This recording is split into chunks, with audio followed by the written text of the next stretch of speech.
Está começando mais um podcast do Estúdio Jardins e hoje eu vou trazer aqui Herta, arquiteta daqui de Sergipe, premiada. A referência é ótima.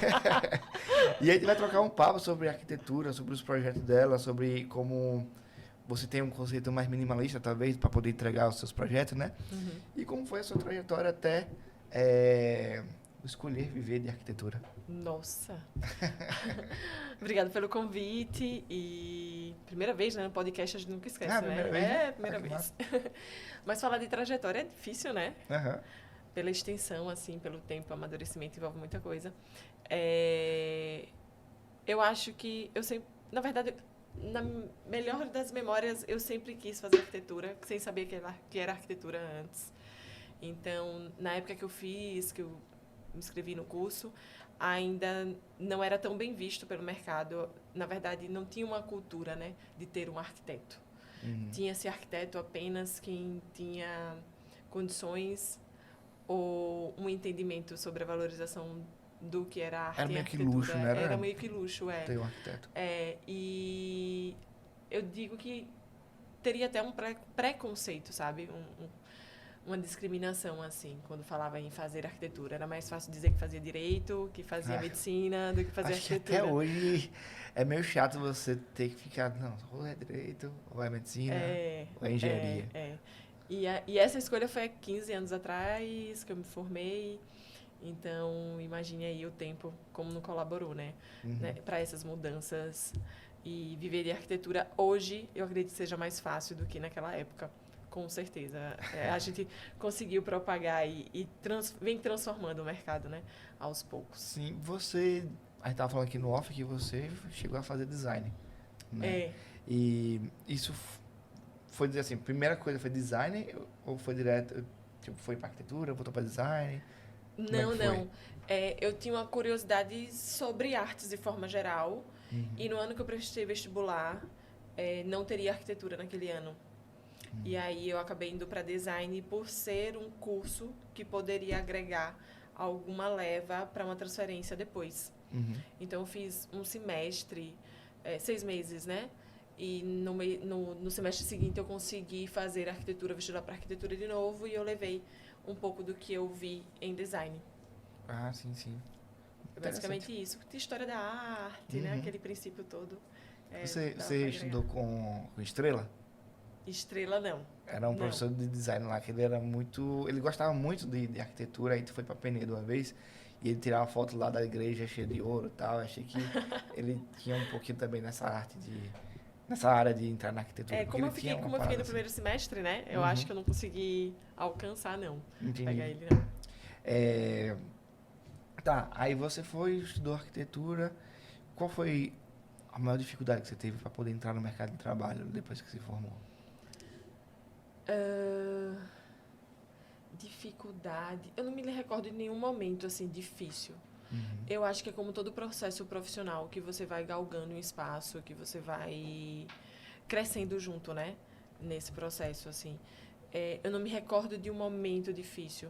Eu passei por todas as etapas, de pegar um quartinho, primeiro da família, dos amigos, né? Fazer aquele primeiro projetinho.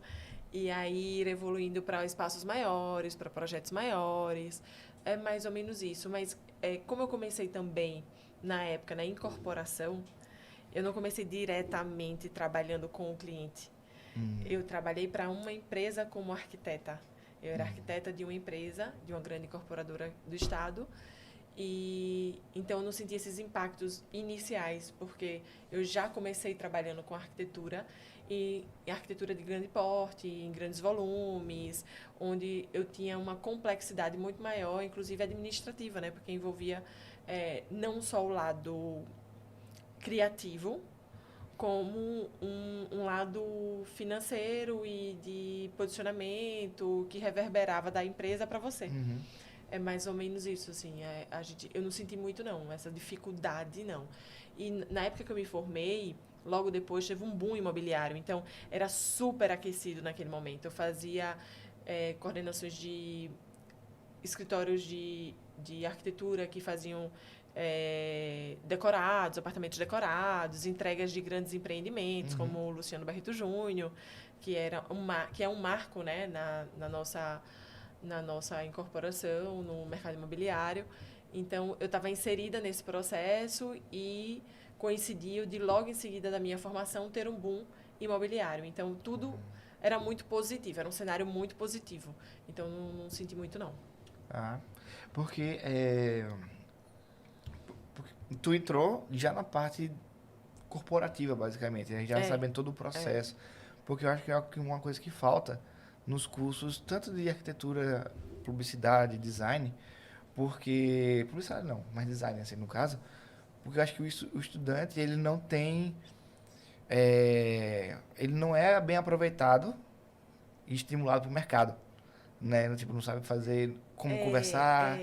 Na verdade, agora eu lembrei de uma situação.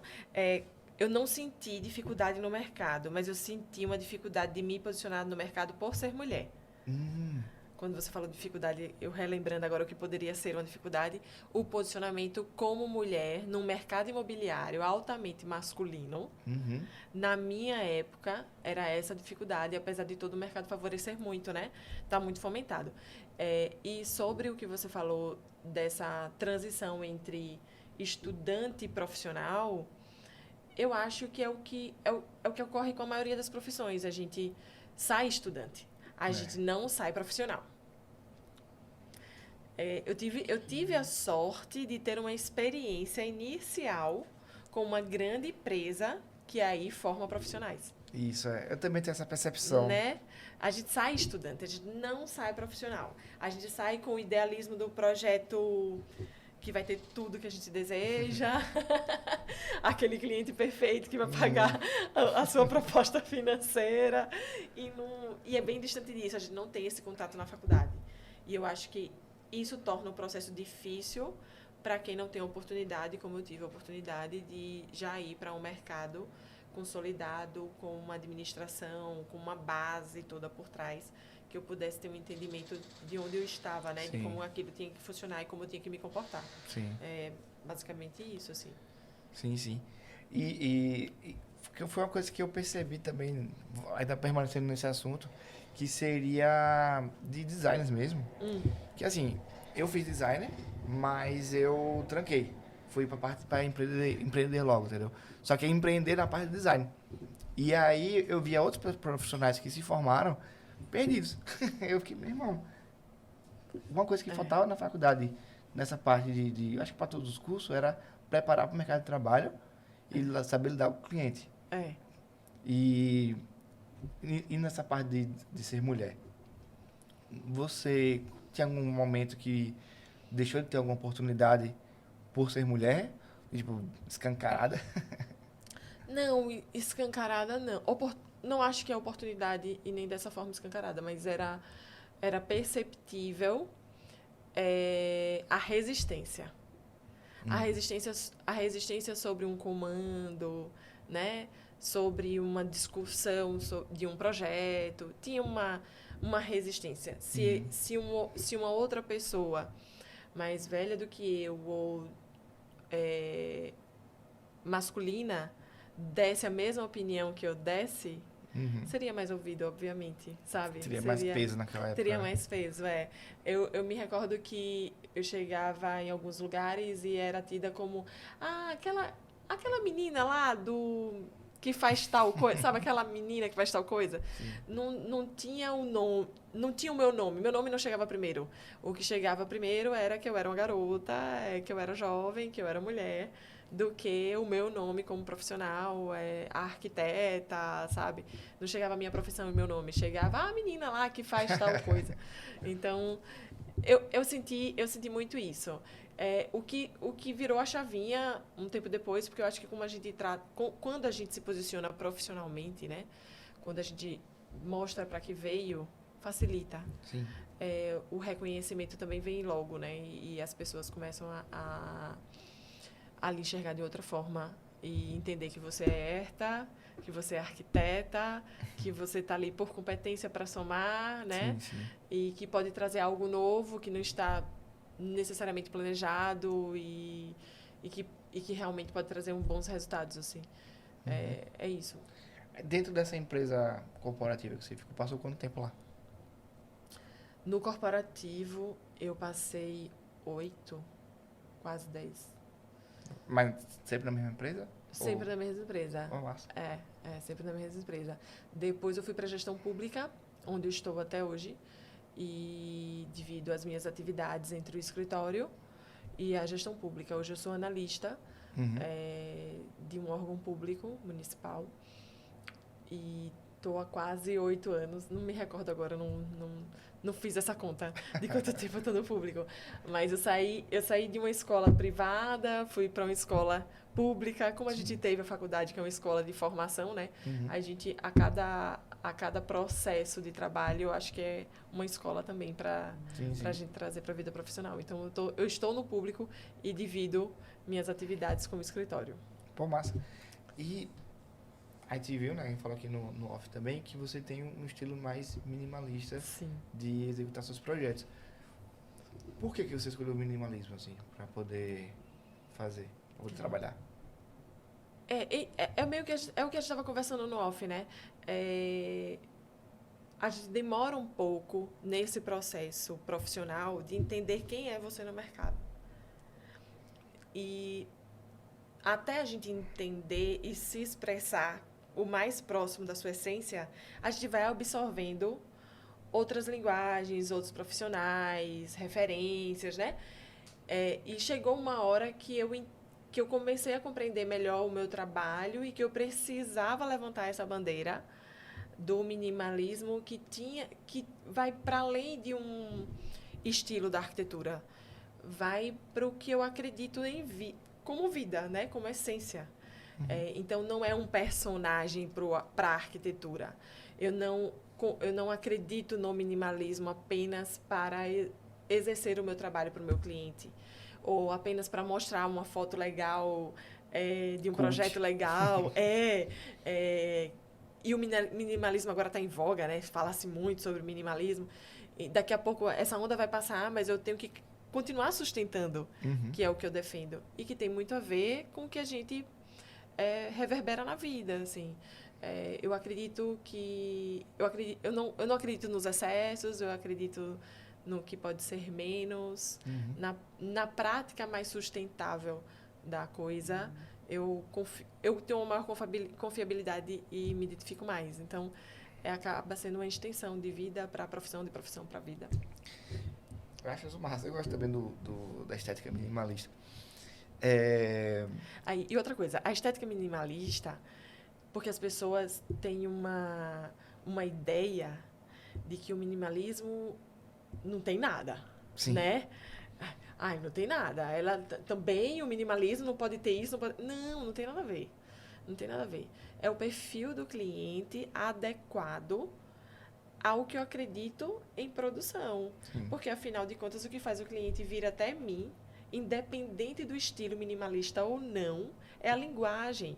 Então, alguma coisa dentro da minha linguagem faz com que a pessoa olhe e se identifique e que não necessariamente no projeto dele terá uma essência 100% minimalista.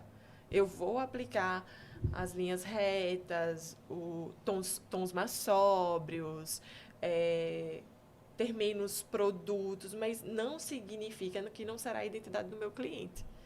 Porque é apenas uma defesa, um braço do meu trabalho. Não é o fim dele, né? É uma ferramenta que você usa para resolver um problema do cliente. Quando você vai fechar algum projeto, você faz uma entrevista? Como é que é o passo a passo de você até construir? Tipo, você faz um checklist, entende os gostos dele? Então, interessante que quando, puxando ainda essa vertente do minimalismo, para responder essa pergunta, quando eu passei a me expressar profissionalmente nas redes ou em participações de projetos importantes, levantando essa bandeira, né? Oi, eu sou minimalista, então eu tenho consciência de design. Começou a filtrar quem chegava até mim para pedir uma proposta. Sim. E isso é muito bom, porque faz com que você tenha mais acertos, faz com que você perca menos propostas e faz com que você tenha um somatório de resultado de pós-venda muito bom, porque o cliente já chega preparado e consciente do que ele vai consumir, do que ele vai ter junto ao meu trabalho, sabe? Então, quando o cliente chega até mim, normalmente, a gente precisa conhecer o espaço, entender um pouco desse brief inicial, ter um contato. Eu acho importante ter o contato antes da aplicação do investimento, antes de dizer, olha, seu projeto custa X. Sim. Ou então enviar uma proposta. A nossa cidade facilita isso, da gente estar mais próximo, né? De se deslocar mais facilmente, de chegar até os lugares mais facilmente também. Então, se é em Aracaju, eu prefiro ter esse contato antes de emitir uma proposta. Para quê? Para que eu tenha uma proposta que chegue de fato ao que ele entende como investimento e ao que ele precisa e ao que eu preciso produzir. Senão, é um tiro no escuro se a gente não conhece o básico inicial para emitir uma proposta. Sim. Depois desse contato, que eu conheço um pouco, não é nem 50%, a gente conhece 1% ali daquela situação, eu o convido a vir ao escritório, a gente apresenta a nossa estrutura, fala sobre o trabalho, sobre como o projeto dele irá caminhar, desde a emissão daquela proposta, levantamento cadastral, entrega do projeto legal, como serão definidas os acabamentos, os modulados, layouts, enfim, para que a gente tenha um resultado. Então, eu faço esse combozinho numa apresentação dentro do escritório, deixo ele bem consciente, bem à vontade, e depois que ele aprova, que a gente formaliza um contrato, eu tenho uma fase do briefing, que eu colho a identidade dele, né? Se gosta de cores claras ou escuras, o que é que espera, quais são as necessidades dele físicas e emocionais daquele espaço, que é importante a gente ouvir o emocional. Eu sempre digo que o arquiteto, para ser bom profissional, ele tem que ser bom ouvinte. A gente precisa prestar atenção no que o nosso cliente está falando. O tempo inteiro. Aqui mesmo, no prédio onde vocês estão instalados. Sim. Eu tenho um projeto no 6º andar. Ah, massa. E é um escritório de advocacia, eu gravei uns dias atrás. E a primeira coisa que ela me falou, a gente se conheceu no hall, a primeira coisa que ela me falou foi, eu comprei essa sala porque fica em frente ao hall dos elevadores. Aí ainda não tinha subido, né? Aí subimos. Quando eu vi, o que eu senti? Ela queria que a sala dela fosse uma vitrine daquele pavimento. Com essa fala. Tá, que a pessoa que saísse do elevador visse logo. Exatamente. Que fosse um ponto principal. No 6º andar, tem uma sala com tais características, ou que isso se tornasse, inclusive, uma memória, né? Física, que a gente tem muito. A arquitetura serve para isso, para a gente criar memórias físicas também, além das emocionais ou afetivas. Então, essa foi a primeira frase que ela me disse quando ela me conheceu. Se eu não tomasse isso como princípio, ela não teria a satisfação que ela teve do resultado final. Sim. É prestar atenção no que o seu cliente diz. Independente de que momento ele fala. Você precisa prestar atenção no que ele fala. Tem que ser bom ouvinte. Para ser bom profissional, tem que ser bom ouvinte. A gente vê assim, né, que a arquitetura entra em moda também. Nas questões, tipo, você vê muita casa quadrada. Vê muita casa que tá em uma certa muita tendência. Casa quadrada é ótimo. Que assim, você vê os blocão de cimento, os caixotes, que mesmo tá tudo igual. Quando alguém vem com essas ideias assim pra você diz, não é meu estilo, então você tenta conversar com ele para poder tentar dar uma diferenciada. Então, eu não posso fugir do que do que o cliente tem como ideal para ele, né? É ele quem vai viver lá. Então, eu tento trazer a minha linguagem para o que ele gostaria, para o lugar que ele gostaria de viver. Mas já chegaram assim, eu quero igual aquela. Igual eu digo logo que eu não faço. Igual eu não posso fazer, né? Nem é ético eu fazer igual. Nem é ético, não trabalhamos com isso. Mas igual não dá para fazer. O que a gente pode trazer para um cliente que tem algo que, às vezes, na maioria das vezes, em algumas situações, a gente não acha legal, né? São referências que está ligada ao repertório. A arquitetura é repertório. Então, se o meu cliente ele não está buscando essas referências alinhadas ao que de fato ele deseja, é porque existe um limite ali de repertório, ele só conhece aquilo, ele só viu daquilo. A gente tem também o papel de abrir esse leque, de mostrar um pouco mais. Isso, olha, e essa janela, e essa volumetria, que tal sua piscina ser de tal maneira? Você ir abrindo esse leque para o cliente. Eu tive uma cliente que a gente vai fazer interiores. Ela tem um apartamento ali atrás do Parque da Sementeira e a gente estava escolhendo produtos bacanas para compor o apartamento dela. E ela me mandava diariamente milhares de possibilidades de cadeira. Milhares. Eu já tinha orientado uma e ela dizia, não, mas essa é do fulaninho, eu nem sei quem é o fulaninho. É muito cara essa cadeira. E aí ela vinha com ela vinha sempre com essa fala. E ela começou a me mandar milhares de cadeiras por dia do que ela encontrava por aí, sem nenhum critério, mas que ela entendia que por ser mais em conta e por ser cadeira, era tudo igual. Sim. Qual é a diferença dessa cadeira que você está especificando para essa que eu estou te mostrando? Não é tudo igual, não é cadeira, eu não vou sentar. É meio isso.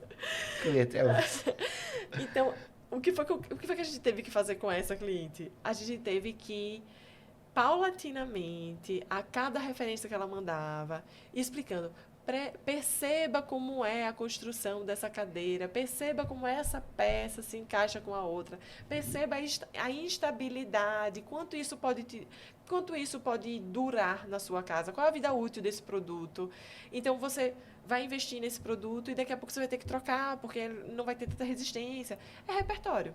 Então, eu fui mostrando o meu repertório a ela, ela foi me trazendo o que ela entendia como a cadeira, uma cadeira. Sim. Era só mais uma cadeira. E a gente foi construindo isso. E hoje, quando ela chega no apartamento, quando alguém chega no apartamento dela, essa virou uma história de que eu mandava não sei quantas cadeiras para minha arquiteta e ela condenava a metade. É meio isso. A gente vai trazendo um repertório para o cliente também. Depois você vai no psicólogo para poder aguentar. A gente vê o psicólogo, não é não? Fala a verdade. Precisa. Precisa. Qual foi dos seus projetos que já pegou mais desafiador para você ver? Ai, desafiador.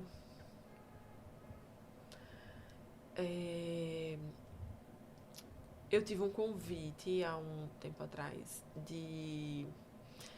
voltando àquela história lá do começo que eu comecei com incorporação, né? Mais no mercado corporativo.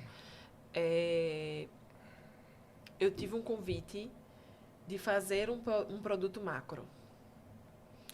Macro é quando você sai da casinha e vai para o condomínio. Quando você sai de uma loja numa galeria e vai para, digamos, um supermercado. Sim. Sabe? É uma arquitetura macro, é uma outra proporção, né? De dimensionamento e tudo mais. Então, eu tinha muita vontade de voltar a produzir arquitetura para o mercado imobiliário. Essencialmente residencial.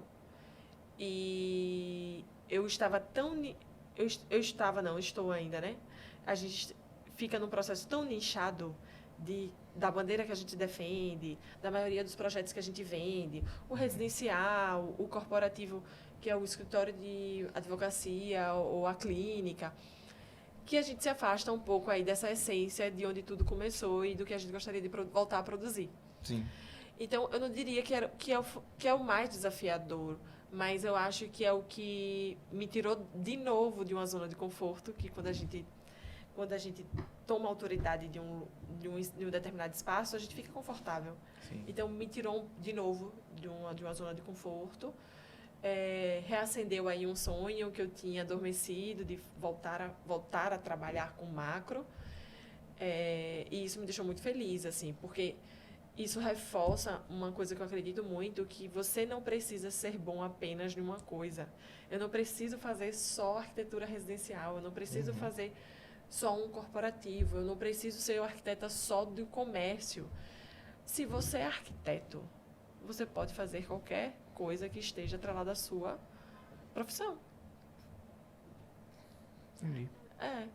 Então, eu não preciso ser só a arquiteta da casa, ou a do interiores, ou a que faz mostras, vitrines e decorações e exposições. Não. Porque de vez em quando a gente não bagunça isso aí e faz uma coisa diferente, né? Entendi. É. E faz bem feito. Se você faz um bem feito, é a mesma dedicação para o maior. É. Você vai fazer bem feito Sim. de qualquer E jeito. vai ser uma satisfação maior, que é uma magnitude diferente. Né? É.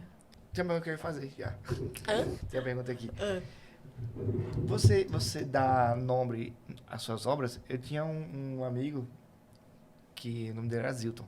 Certo. Zilton Cavalcante, uma coisa assim. E aí ele fez uma casa chamada Rosa dos Ventos, uma coisa assim. Ah, não. Aí não. porque ele era bem artístico, assim, Sim, na sim. cabeça dele, né? Ele gostava dessas coisas assim. Ah, né? que legal.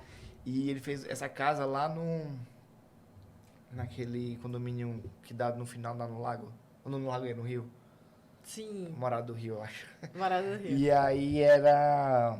A gente foi lá uma vez, fazer uma filmagem pra ele. E era gigantesca. E ele disse que quando você subia com um drone, fazia o formato de uma rosa, assim, entendeu? Ah, que legal. Aí... Através da cobertura, né? Isso. Aí eu achei que... Não sei se era uma veia artística dele ou se é costume de arquitetos pelo menos da casas. Se tem um costume desse, se você faz Não, também. não. Eu não tenho essa vibe da nomenclatura, não. Uhum. Lá no escritório a gente costuma identificar pelas siglas iniciais do casal, do cliente, mas eu não tenho dado nenhum nome específico assim, não. Talvez seja, realmente uma veia, né? Uma necessidade artística do profissional, Sim. ou algo que esteja ligado ao que ele quer trabalhar e trazer de comunicação para identificação mais fácil também do projeto, que vai além da inspiração, que no caso dele deve ter tido essa inspiração da Rosa Sim. dos Ventos, e que é muito bacana. Mas eu não faço, não. Não costumo fazer, não. Que eu achei interessante na época que ele falou. Deixa eu ver aqui, teve outra aqui massa. Você acha que aqueles programas do Irmãos à Obra influenciam o gosto daqui da galera? Daqui do Brasil? Tipo, um conceito, uma coisa assim? Eu acho esses programas que é quase um fast food, né, da arquitetura. Eu soube que no final as casas não duram o que é pra durar, então... Que eles trazem soluções super fáceis, práticas, rará. Eu acho que isso super funciona para orientar quem está em casa. Sim. E não tem um auxílio profissional, né? E precisa de uma solução, precisa resolver algum problema, precisa mudar alguma característica, seja pintando ou reformando um móvel. Eu acho que isso funciona para esse perfil de público, mas eu não costumo, particularmente, absorver, eu não costumo consumir esse conteúdo. Entendi. Porque eu acho muito distante do que eu produzo e do que o meu cliente, em regra, consome, sabe? Sim. Mas eu acho muito super válido. É importante ter algum braço da arquitetura, de interiores, de ambientação, de design, na televisão, que é um canal maciço, né? Que as pessoas realmente estão ali em busca de informação. Mas eu não consumo, não. Não curto muito, não. Você não gosta desses estilos? Não curto muito, não. Não curto muito, não. E sobre a sua participação na mostra de arquitetura, como é que foi? O que é que você pensa desse projeto? Ano passado, a gente teve 2 eventos, concomitantemente, aqui na nossa cidade, que foi a Mostra Aracaju, que é um produto nosso, né? É um produto gerido por profissionais locais e que tem muitos anos de mercado. É um produto consolidado. E tivemos também a Casa Cor, fisicamente, porque ela já tinha tido antes no Parque da Sementeira em formato de container por conta da pandemia. Esse é um produto nacional, que pela primeira vez esteve em nossa cidade, no formato tradicional, e que reverbera o profissional para além do nosso território, né? Então, são 2 produtos, eu entendo, de extrema importância para o nosso mercado, para a absorção do nosso mercado, para as pessoas, para a sociedade, para fomentar mesmo, para girar essa economia, e para atender o maior número tanto de profissionais, porque o profissional pode fazer as duas, ou podem ser profissionais completamente distintos fazendo uma ou outra. O que eu acho válido é a existência, sabe? Sim. Tem que ter. Assim como tem que ter Os irmãos à obra. os irmãos à obra. Tem que ter, porque a gente precisa falar sobre isso, a gente precisa reverberar, assim, o quanto é importante você cuidar do seu moral, o quanto é importante você entender as suas necessidades, o que é que você pode transformar o seu lar, ou o seu comércio, ou o seu negócio, através da arquitetura. Então, desde que fale sobre arquitetura, eu acho muito importante. Participei ano passado das 2. Fui uma das pouquíssimas profissionais que esteve nos 2 eventos. Em ambas eu tenho excelentes resultados, mas são resultados distintos. Eu acho que eu falo muito para a nossa sociedade sergipana. Ela tem uma identidade de linguagem e abraça um maior número de empresários sergipanos. E a outra traz uma prospecção para além fronteiras, que é o que eu falei, que a gente sai dessa nossa bolinha também, da nossa cidade. Sim. E atinge um outro público a nível nacional e está ligado a grandes marcas de renome nacionais. Sim. Então, eu acho que são produtos que se somam, e a minha experiência para os 2 é... Assim, se eu puder estar, eu vou estar novamente nos 2, como eu estive ano passado. Uma, que é a Casa Cor, a gente foi capa do anuário. O meu ambiente, que foi o Living Refletir, foi capa do anuário de 2022. E isso é super importante para a autoridade, que a gente falou Sim. um pouco antes, né? Para o posicionamento de mercado,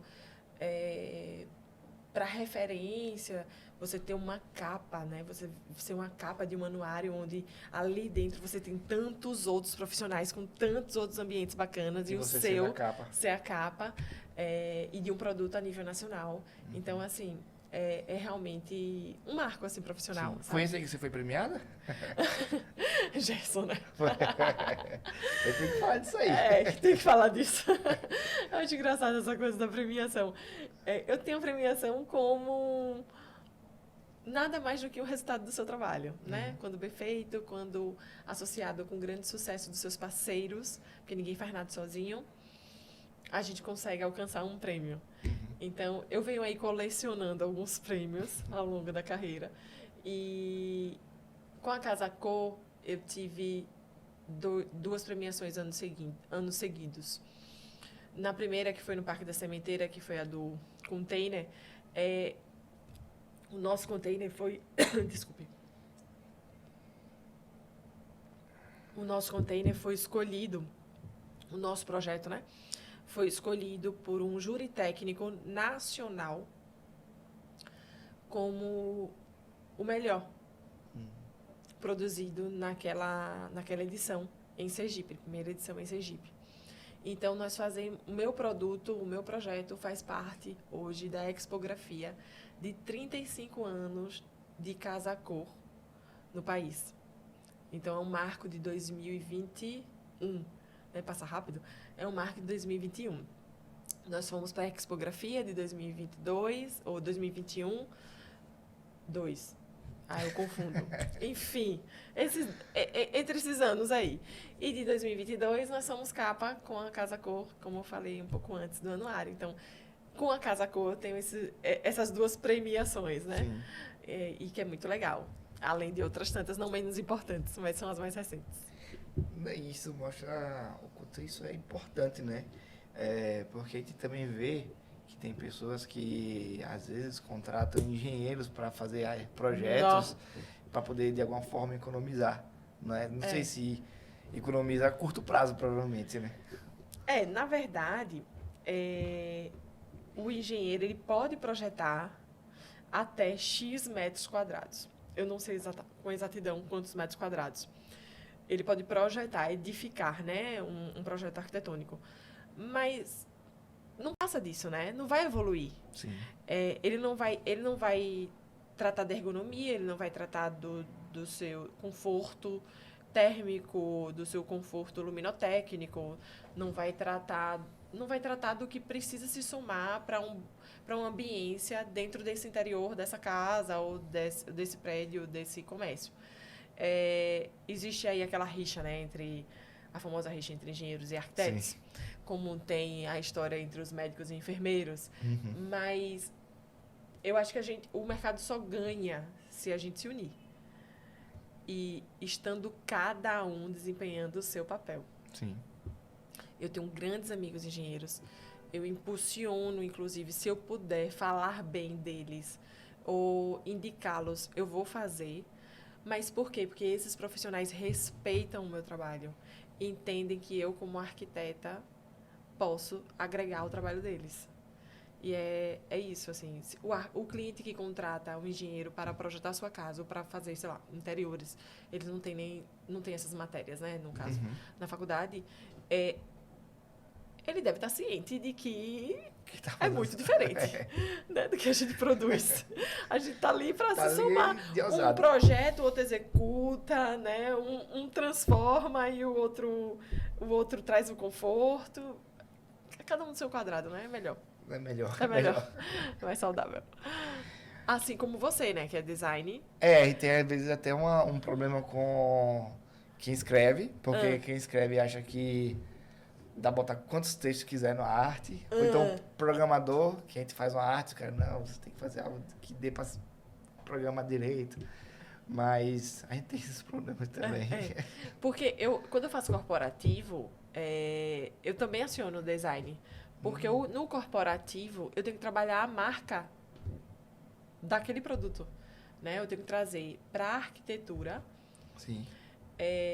A linguagem, a identidade daquele produto. De um escritório, de uma loja, de um comércio, enfim. Eu preciso trazer aquilo muito forte para a arquitetura. Então, eu aciono o design para essa conversa, para a gente se somar, assim.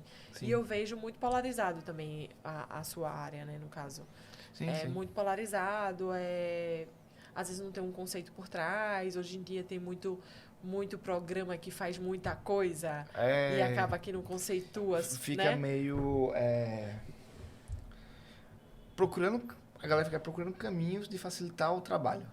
Né? Exato. Aí achei um aplicativo que faz X coisa e você não precisa mais contratar fulano. Use X fonte que já tá bom. Não, calma aí. Vamos dar uma segurada. Não pensa, né, que aquilo que você vai levar para o outro ver, que é a sua marca. A primeira coisa que você vai ver é a marca da pessoa. Exatamente. Da pessoa do negócio, né? Falei de pessoa.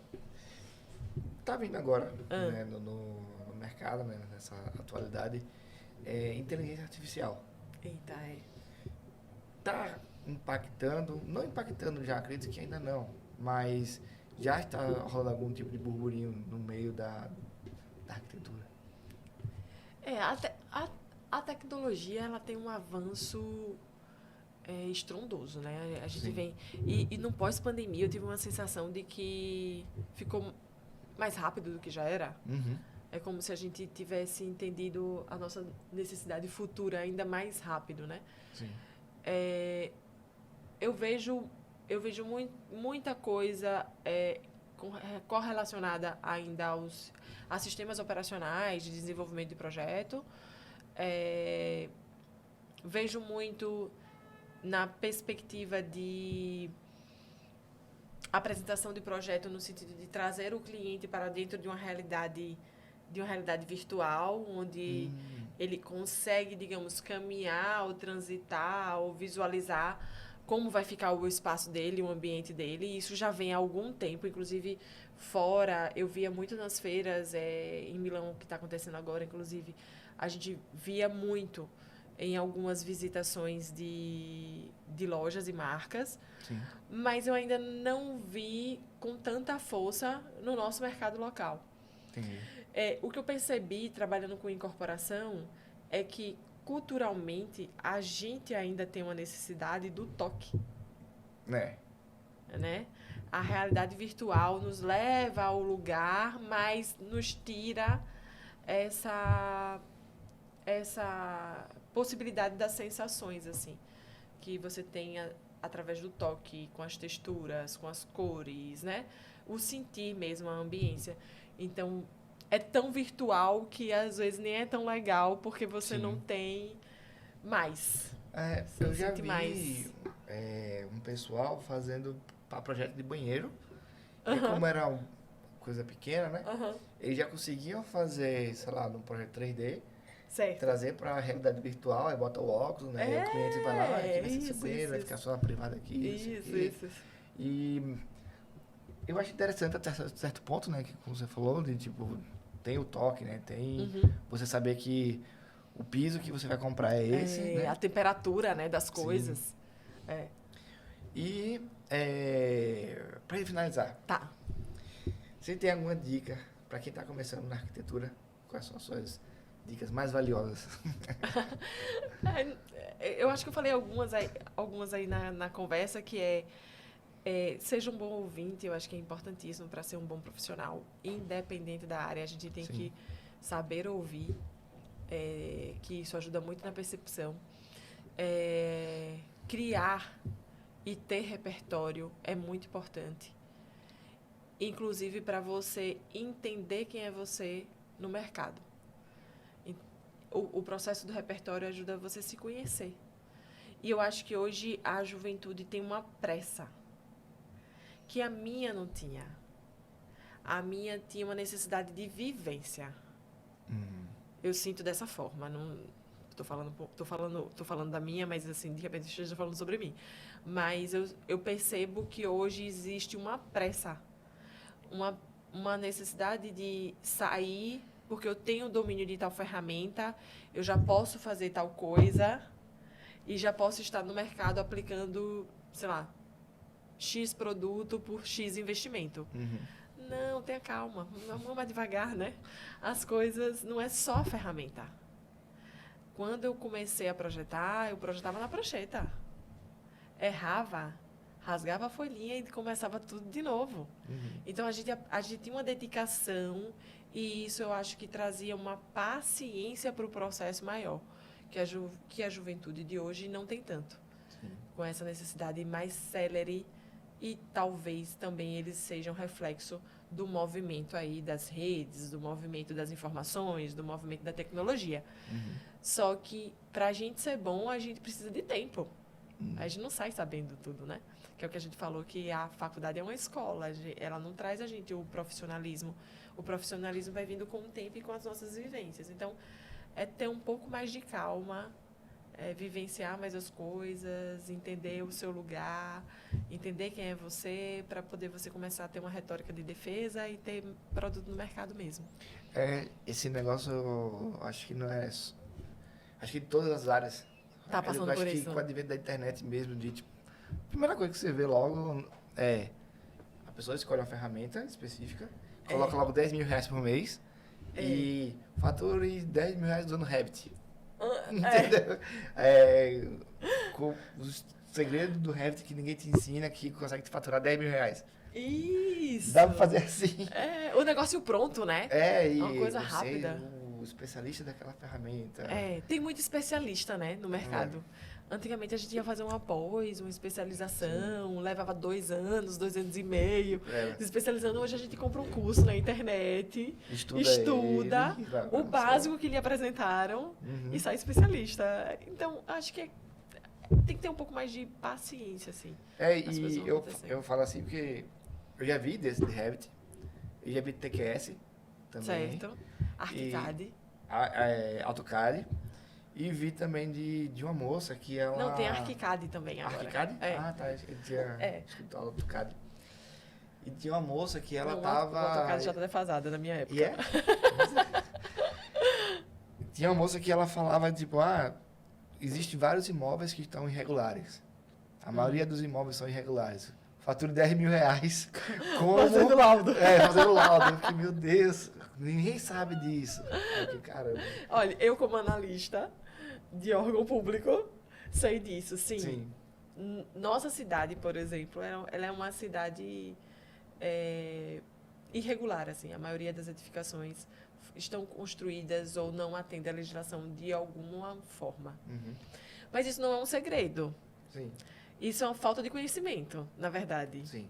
Né? Porque a lei existe, o trâmite existe, mas mesmo assim burlam. Sim. Então tem o conhecimento aliado à escolha nesse processo. Sim.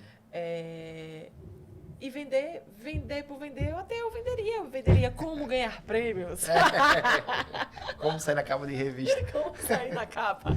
Bem, Como seu projeto sair na capa. Pra finalizar, tinha um senhorzinho que ele deu um curso para uns caminhoneiros, só que esse curso é gratuito pelo governo. Certo. Só que é muito difícil de acessar. Certo. Ainda mais o pessoal que não tem acesso à tecnologia. Aí ele foi atrás desse curso gratuito, meio que baixou, fez a sua própria apresentação e vendeu para a frota. E aí ele faturou com o curso gratuito. Ele é um cara inteligente. Basicamente, facilitou o acesso. Ele foi muito inteligente nesse caso. Reta, fale suas redes sociais para a câmera, para onde te seguir, onde acompanhar seus projetos, sua vida, saber um pouco mais de você, mais do que a gente já conversou aqui. Então, eu tenho basicamente o Instagram, que é @ertadantas. Quem quiser conhecer um pouco mais de mim, é só ir lá. Ótimo. E, gente, tá acabando mais esse podcast aqui no Estúdio Jardins. Se você quer fazer seu podcast, criar seus vídeos, suas videoaulas, anúncios, tudo relacionado a áudio e vídeo, é só se inscrever aqui no canal, seguir a gente no Instagram e acompanhar tudo que a gente vem fazendo por aqui. Certo? Obrigada. Valeu.